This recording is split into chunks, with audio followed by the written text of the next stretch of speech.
If you joined us for Summer Camp Session 1, Life Cycles, you've been working with me on a decomposition study. Here we are, several weeks into the summer, and our leaves have started decomposing. Let's open it up now and take another look at what's going on with them.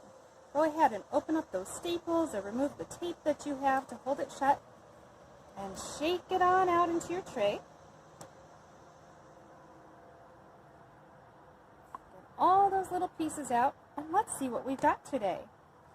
My goodness.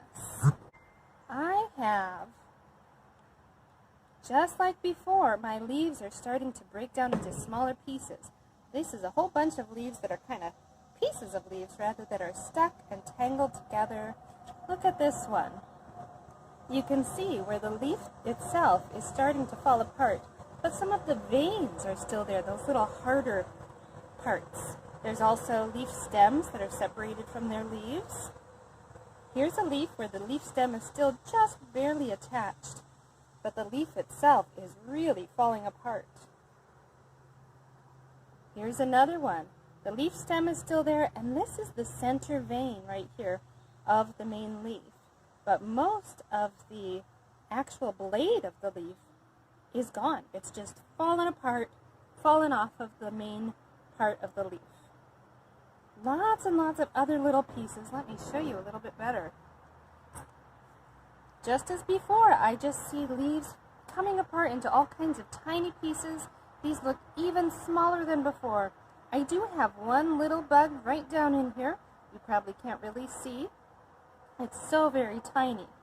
Any little decomposers that get in here with the leaves have to be small enough to fit through this mesh of our decomposition bag.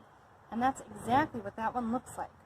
There are also microscopic decomposers, bacteria and fungi that get in here and help break these all down. I do have several very tiny, I think it's a type of millipede, crawling around here on my tray that have been hard at work trying to break down my leaves. Well, that's all for this time. Go ahead and put all your leaves and little pieces of leaves back into your decomposition bag, just like I will, and then staple or tape the top shut again. But do remember to make notes in your decomposition study booklet. You can draw another picture, or you can just write some notes of what they look like. That's what I'm going to do right now. There, I've just written some notes this time. You can write notes and draw a picture of what your decomposition bag contents look like. We'll put this back out into the yard right where it was before and come back and revisit it again in just a couple of weeks.